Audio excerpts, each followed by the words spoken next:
25th of April, the year 2022. And this is your friend, Angus Buchan, with a thought for the day. Just one verse this morning, John chapter 17 and verse 4.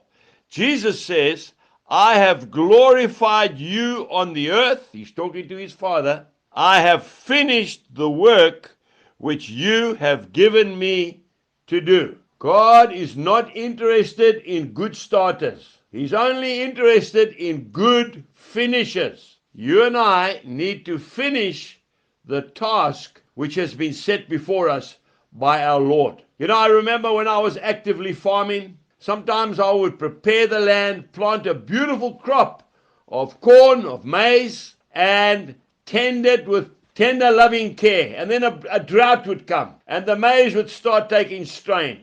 It would start twisting. It would start looking like onions. And I thought a potential disaster was on its way. Some of my neighbors in the past have put the plow in and said we'll start over again. But I felt, no, I must finish what I've started. And I tended it, and I looked after it as best I could. And yes, the rain came, the crop grew, and often it was the best crop that I'd ever planted because no one else had any corn, and the price went up, and we got a good price for our crop. But I finished the job. We need to finish the work which the Lord has given to us. You know, I just watched something, the 1992 Olympic Games. And I want to tell you something now. I sat there with tears in my eyes. A runner, a 400-meter runner at the Olympic Games, at the top of his game. What an occasion to be selected by your country to run in the Olympic Games. Derek Redmond. And the race started. The gun went off. The runners were running. They were so fleet at foot. It was an amazing thing to watch. And then halfway through the race, he must have pulled his muscle in his leg, and he went down onto the track, and he lay there in a crumpled heap. It was devastating.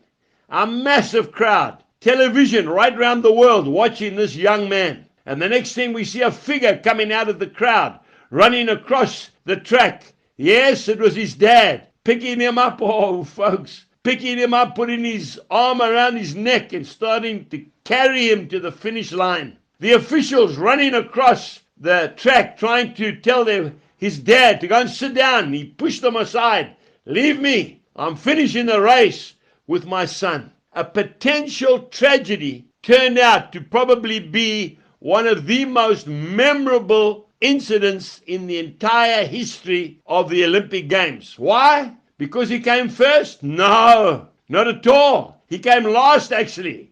In fact, he walked across the finish line. He didn't even walk. He hobbled across the finish line in arm with his dad. Oh, what an occasion. It makes me want to cry. You see, it's not how you start. It's how you finish. He would not stop. And his dad supported him all the way. Fought off the officials and finished the race. I want to say to you today, get up and finish your race. Whether it be your marriage, whether it be your business, whether it be your degree, whether it be your ministry, finish what you have started, and Jesus will stand up in heaven and clap for you. God bless you and have a wonderful day. Goodbye.